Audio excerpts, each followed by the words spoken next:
Guys, आज है Tuesday, Bajrangbali का दिन। सो जय श्री राम और जय बजरंगबली। तो आपको पता ही है अपना डेली रूटीन कैसे स्टार्ट होता है।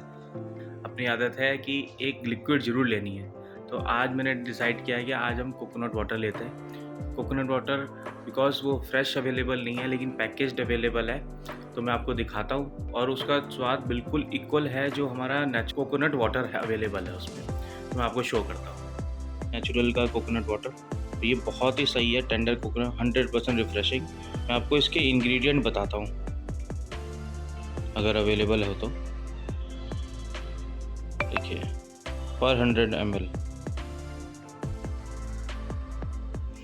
मेरे को तो ये लगता है कि लगभग ये अपना नेचुरल कोकोनट वाटर से ही बना हुआ है। तो इसमें कोई इशू नहीं है, आप इसको भी यूज़ कर सकते हैं अगर रेगुलर हम नहीं ला पा रहे हैं। बट हमें लिक्विड ज़रूर पीना है। सुबह एक बारी कोशिश करिए नहाने से पहले ये ज़रूर ले लें, क्योंकि ब्रेकफास्ट से पहले थोड़ा सा लिक्विड हमारे बॉडी में चले जाए ना, और इस तरह की जो नेचुरली मिनरल उसमें अवेलेबल हों, तो वो ही हमारे लिए फर्स्ट मील होनी चाहिए लिक्विड के रूप में। हमारे को वो ज़रूर एक बारी इनटेक होना चाहिए सुबह।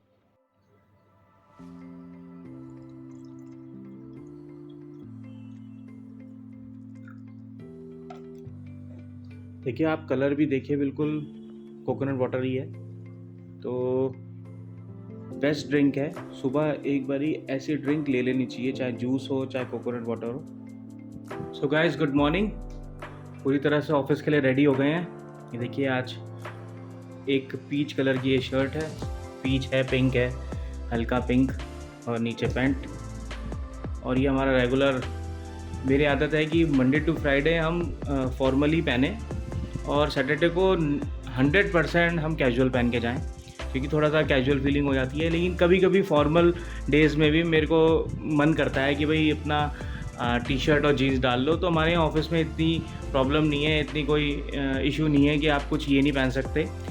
लेकिन क्या है कि अपने मन से हमने शुरुआत से यही देखा है कि भाई मंडे टू फ्राइडे हम अपना फॉर्मल ड्रेसअप होके जाएंगे।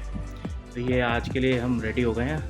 अब ब्रेकफास्ट करके ऑफिस के लिए निकलते हैं। को आज का अपना ब्रेकफास्ट दिखाता हूँ।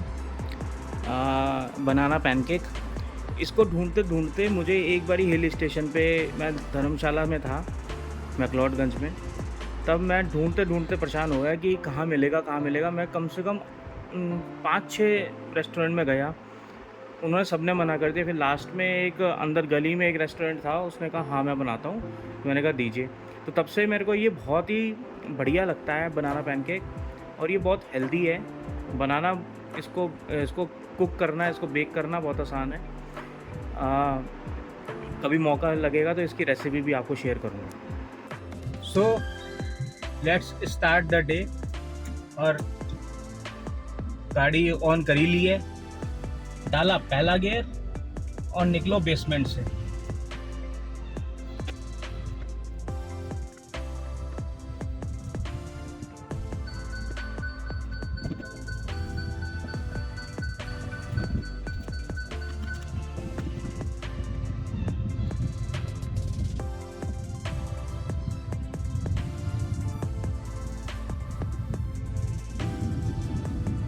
सो गाइस, मैंने आपको कल अपनी कहते हैं ना आप बीती, या अपना जो एक्सपीरियंस था, यूज्ड कार जो गाड़ियाँ परचेज करती हैं, वो कंपनियाँ किस तरह से काम करती हैं और किस कंपनी का कैसा अप्रोच रहता है टुवर्ड्स द कस्टमर्स कार जब वो परचेज करने के लिए प्रोसेस में होते हैं, तो उनका किस तरह का अप्रोच होता है, वो मैंने आपको सब शेयर किया था। I hope you like it. कुछ उसमें आपको लगता है कि मैंने कुछ ज़्यादा बोल दिया हो, या मतलब आपके एक्सपीरियंस उसके अलावा हो, तो आप प्लीज़ मुझे कमेंट करके बताइए ना। बिकॉज इनका जो तरीका होता है ना, वो पैन इंडिया सेम रहता है। बिकॉज अगर जो कंपनी का मेन हेड है, या जो उनकी पॉलिसीज़ फ्रेम कर रहे हैं, जो भी टीम, उनका अप्रोच अगर जैसा है वो वैसा ही पैन इंडिया रहेगा। वो उसी तरह के लोगों को हायर करेंगे जो उस कंडीशंस को, उन बातों को फॉलो कर सकता हो, या जो उनकी पॉलिसी को ना समझ पाए उनको कभी हायर नहीं करेंगे। वो हायर उन्हीं लोगों को करेंगे जो लोग उनकी बातों को, उनकी पॉलिसी को आगे तक ले जा सकें, ग्राउंड पे उतार सकें। सो गाइस, आज तक मैंने आपको दिन में कभी सनरूफ खोल के नहीं दिखाया, तो आपको दिख रहा होगा अपनी कार का सनरूफ। सनरूफ देखिए, ग्लास तो खोलना सही नहीं है क्योंकि बाहर गर्मी भी है, धूप भी है, और इस वक्त अगर आप देखें तो बिल्कुल कहते हैं ना कि गाड़ी के ऊपर ही सूरज भगवान जी हैं और बिल्कुल सीधी लाइट आ रही है, लेकिन because of the tinted glass in the sunroof हमें ठीक लग रहा है, हमें प्रॉब्लम नहीं है।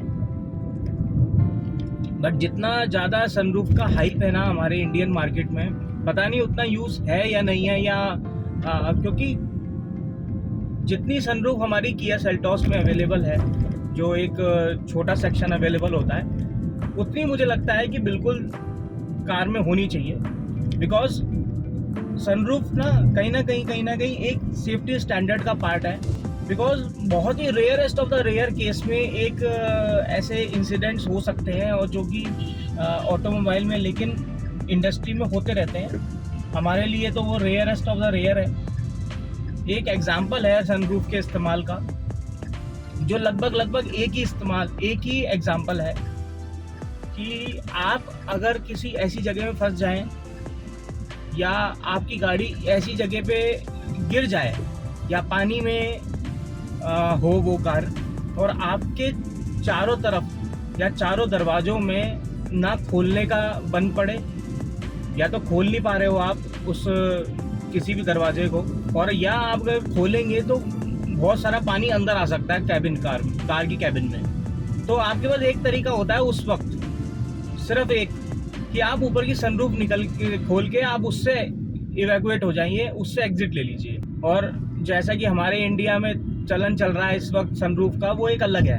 वो क्या है कि हमारे छोटे छोटे बच्चे जो हैं, कभी कभी बड़े लोग भी, इवन वो बच्चे ही हैं हमारे सामने जो ऐसा हरकत कर रहे हैं। बड़े लोग तो कभी, जो प्रॉपर मैच्योर लोग हैं, वो तो कभी भी ऐसा कोई काम नहीं करेंगे जो कि उसको सनरूफ इस्तेमाल कर रहे हैं और वो खड़े होके कि सनरूफ में निकल के बाहर वो कर रहे हैं। ऐसा कुछ नहीं है।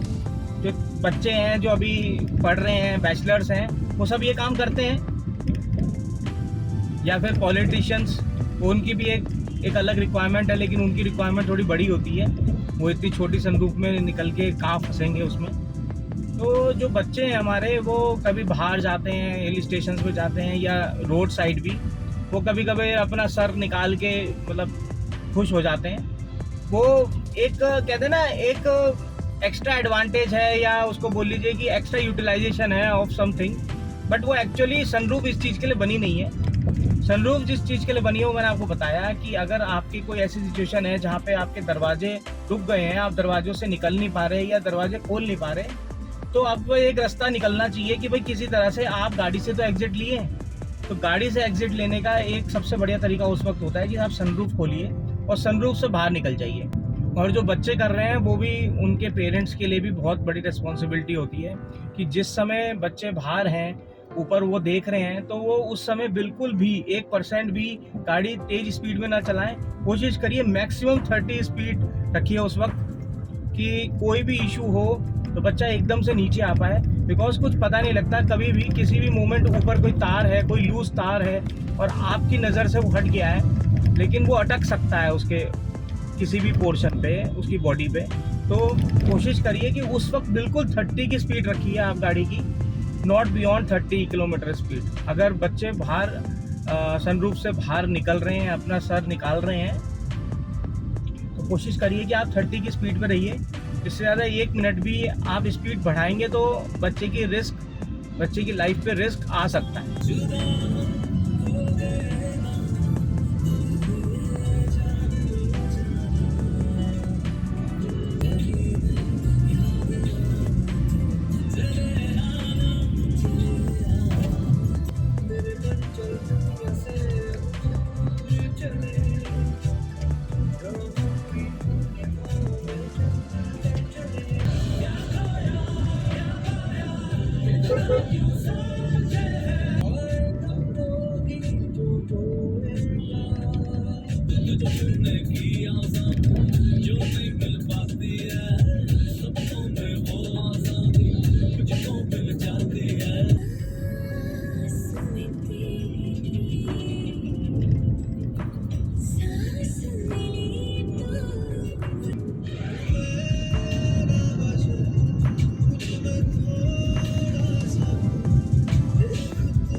वापस आ गए हैं, फिर मैं आपको शाम को मिलता हूँ। So guys, good evening.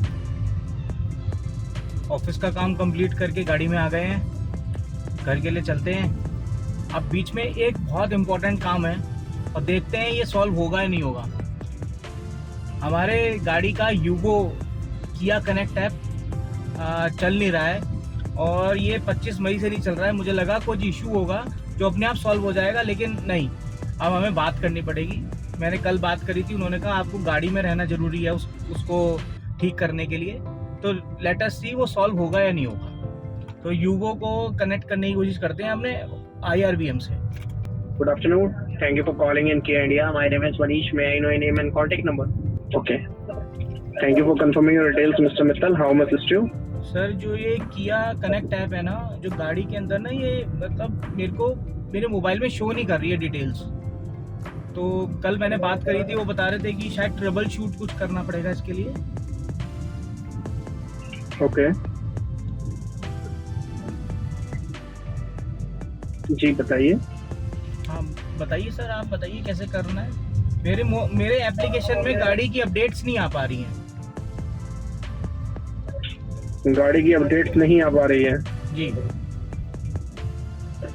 Okay, निश्चिंत रहिएगा, पूरी सहायता की जाएगी। मिस्टर मित्तल, आप मुझे बता सकते हैं मतलब एग्जैक्ट इशू आपको आ क्या रहा है गाड़ी में, जिस वजह से आपको ट्रबल शूटिंग स्टेप्स के लिए टीम की तरफ से इन्फॉर्म किया गया था?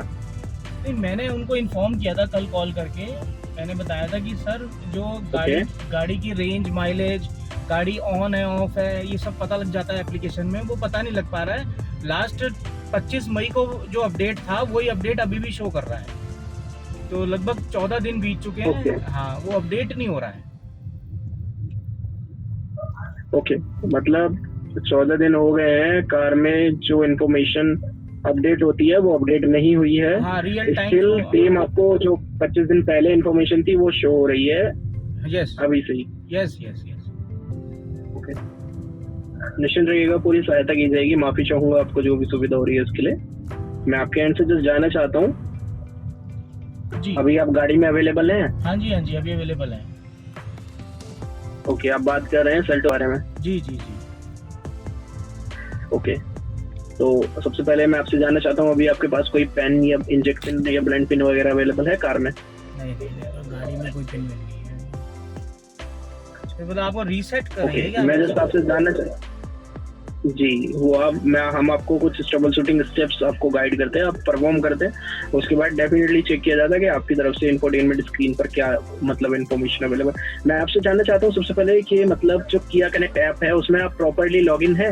लॉक, अनलॉक, लाइट, हॉर्न, ये सारे फीचर्स शो? हाँ जी, हाँ जी, हाँ जी, बिल्कुल कर। ओके, तो अभी अगर आप मतलब ओवर द कॉल अरेंज कर सकते हैं पेन या पिन कुछ, मैं आपको बताना चाहता हूँ कुछ ट्रबल शूटिंग स्टेप्स होते हैं जो कि प्रॉपर उसी से हो पाएंगे। तो जब कैसे करना है यार, आप मुझे फिर और कोई नई चीज बता देंगे। पहले आपने कहा गाड़ी में होना जरूरी है, पहले बता देते यार, पेन पेपर लेके रखना। गाड़ी में होना मे बी जो लास्ट एग्जीक्यूटिव है उनकी तरफ से, मे बी उनकी तरफ से आपको इन्फॉर्म नहीं किया गया हो। ट्रबल शूटिंग स्टेप्स के लिए पेन या पिन का होना जरूरी है कार में, बिकॉज आपकी इंफोटेनमेंट स्क्रीन के बॉटम राइट साइड पे एक छोटा सा होल होता है सर, उसको प्रेस करते हैं तो इंफोटेनमेंट सिस्टम का जो पूरा नेटवर्क है वो दोबारा से रीस्टार्ट होता है। तो वो आपको करवाना है। बैक साइड में होगा वो, बॉटम राइट साइड में, बॉटम राइट साइड में है। हाँ, एक होता है जी। ये प्रेस करना था पेन से 3 से 4 सेकंड के लिए। उसके बाद गाड़ी को कुछ किलोमीटर तक ड्राइव करके ओपन स्पेस एरिया में पार्क करना था आपको। उसके बाद आपका जो भी कंसर्न है वो सॉल्व हो जाता है। अगर सॉल्व नहीं होता है तो आगे के फर्दर इन्फॉर्मेशन आपके साथ शेयर की जाती है फिर। और इसके तो वजह से अगर अभी आपके पास पेन अवेलेबल नहीं है, इसके वजह से मेरी कोई इंफोटेनमेंट चेंज नहीं होगी ना? कोई इशू नहीं होता है। नहीं, इंफोटेनमेंट में तो कोई रेडियो तो नहीं बंद हो जाएगा ना सर? उससे कोई भी इंफोटेनमेंट स्क्रीन में कोई भी एरर नहीं आता है, ना ही कोई परेशानी होती है इंफोटेनमेंट। वो पूरा सिस्टम रीस्टार्ट होता है दोबारा से, लाइक आप फोन को भी रीस्टार्ट करते हैं, सेम उसी तरीके से रीस्टार्ट होता है इंफोटेनमेंट स्क्रीन। और ये जो हमें प्रेस करके रखना है, ये जब गाड़ी ऑन हो तब पहले? जी, जब गाड़ी आपकी ऑन हो, इग्निशन ऑन हो गाड़ी का। हाँ, इग्निशन ऑन रहेगा। मैं इसको 3-4 सेकंड प्रेस करके रखूं और फिर जी। इसमें उसके बाद कुछ आप चेंजेस आ पेन को सकते बाहर हैं। निकाल लीजिएगा, रिलीज। उसके बाद इंफोटेनमेंट सिस्टम खुद ही रिस्टार्ट होगा, आपको आप चेक भी कर पाएंगे, सामने से आपको दिखेगा भी कि स्क्रीन ब्लैक हो जाएगी, फिर दोबारा से स्टार्ट होगी। ठीक है, और फिर हम कुछ उसके बाद किलोमीटर गाड़ी को थोड़ा चलाएंगे। सा आपको ड्राइव करना है, ठीक है, 1 से 1.5 किलोमीटर तक ड्राइव कर लीजिएगा गाड़ी को आराम से। उसके बाद एक park space, open space area में, लाइक पार्क में या फिर मतलब जहाँ पर नेटवर्क फ्लक्चुएशन हाँ, अच्छा हाँ। हो, मतलब जहाँ पे एकदम ओपन स्पेस एरिया हो, वहाँ पर पार्क करके गाड़ी से बाहर निकलिएगा। गाड़ी से बाहर निकल के आप कोई सी भी कमांड आप कार को प्रोवाइड करिएगा, लाइक डोर अनलॉक ठीक और है, लॉक ठीक के है। लिए नॉर्मली कमांड, तो आपकी कमांड वर्क करेगी सर। उसके बाद अगर फिर भी आपका इशू रिजॉल्व नहीं होता है तो आप सेम नंबर पर डायल कर लीजिएगा, आगे के स्टेप्स आपको बता दिए जाएंगे। सबसे बड़ा वही पंगा है जी कि आप इंफॉर्मेशन क्या होता है धीरे धीरे स्टेप्स में मिलती है, कोई भी कंपनी हो, चाहे ये किया हो, चाहे कोई भी कंपनी हो, चाहे मतलब कोई छोटी चीज़ भी बनाएगी ना तो भी उसमें यही होगा, वो एक बारी में पूरी बात बताएगी नहीं। उसने बोला कि गाड़ी में होना चाहिए। अब जैसे जैसे इन्होंने स्टेप्स बताए हैं, देखते हैं कि उसको ठीक करने की कोशिश करेंगे खुद से। लेकिन मुझे जो ये प्रोसेस बता रहे हैं उसमें थोड़ा डर लगता है, अगर ये इंफोटेनमेंट खराब हो गई तो उसका बहुत ज़्यादा खर्चा है in place of using the किया कनेक्ट। तो मैं तो दो मन में हूँ कि करूँ ना करूँ। So guys, a good news, हल्की हल्की ड्रिजलिंग शुरू हो गई है।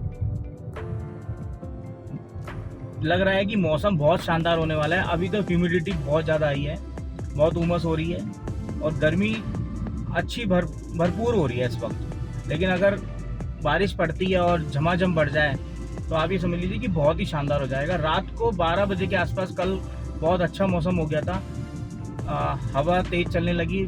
आई डोंट नो कि वो तेज़ बारिश हो पाई नहीं हो पाई, लेकिन मौसम एकदम, कभी कभी कहते हैं ना, बिना बारिश हुए भी बहुत शानदार मौसम हो गया था कल। तो क्या पता आज भी वैसा ही हो जाए कुछ।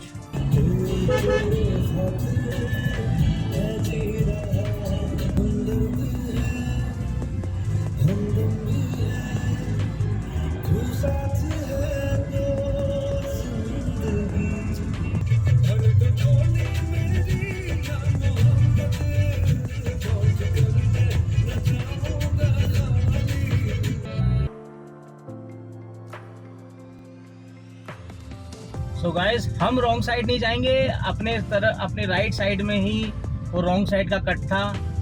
बहुत ज़्यादा व्हीकल हमारे राइट साइड से जाने लगे हैं, क्योंकि क्या हो रहा है कि यहाँ पे कोई रोक टोक नहीं है, तो वो जा ही रहे हैं। और जिस दिन रोक टोक होगी, आई एम 100% कॉन्फिडेंट, उस दिन ये एकदम जाना बंद हो जाएगा, एक दिन के अंदर अंदर। बट ये जब तक नहीं हो रहा है, जब तक we have to bear it.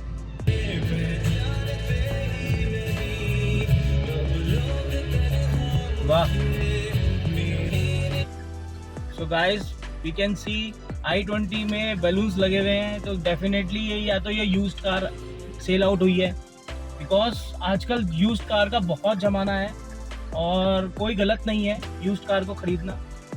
Used car सबसे बेस्ट होता है कि अगर आपको एक महंगी गाड़ी लेनी है तो आपके लिए बेस्ट क्या है कि आपका यूज्ड कार लेने की वजह से आपका बहुत ज़्यादा फंड्स बच सकता है, क्योंकि गाड़ी शोरूम से निकालते ही एक बहुत बड़ा अमाउंट वहाँ पे डेप्रिशिएट हो जाता है।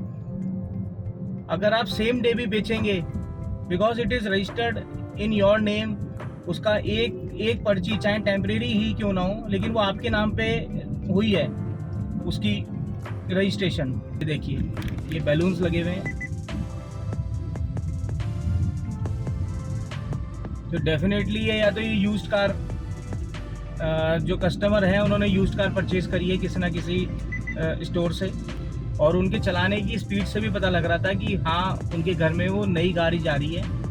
तो हर कोई कोशिश करता है जो फर्स्ट ड्राइव होती है शोरूम से या स्टोर से, जो भी अपने घर लेके जा रहे हैं वो बहुत सेफ्टी से लेके जाएं। All cheers to his family for their new car. आप ज़रूर प्लीज़ कमेंट करके बताइएगा कि आपको हमारा जो कार एग्रीगेटर्स हैं जो यूज्ड कार ख़रीदते हैं हमसे, उनके ऊपर जो मेरा एक टॉपिक था, स्पिनी वर्सेस कार देखो versus OLX and versus Cars 24, तो आप प्लीज़ कमेंट करके बताना कि आपको वो कैसा लगा।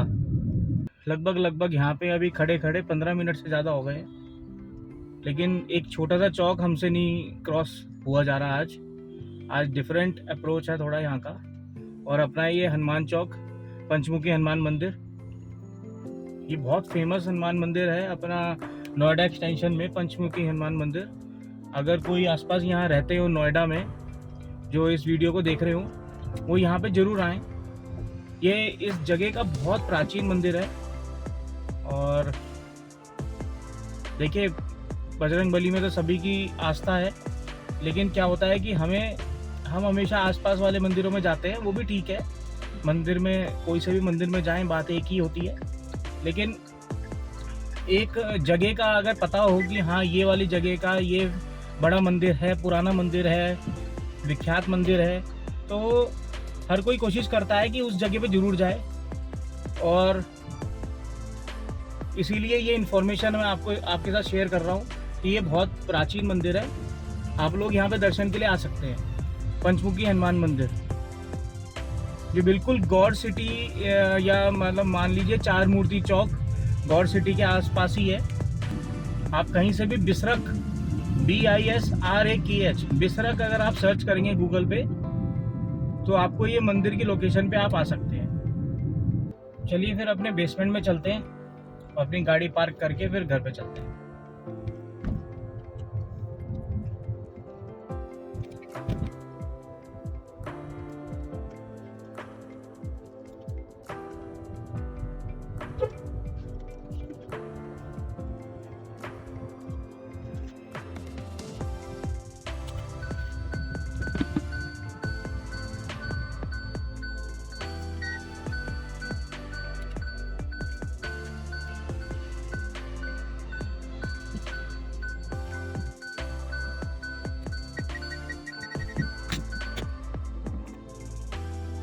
फिर इस ब्लॉग को यहीं पे एंड करते हैं। सो गुड नाइट, एंड ज़्यादा से ज़्यादा इस चैनल को सब्सक्राइब कराइए, लाइक करिए, शेयर करिए, कमेंट करिए। Thank you very much.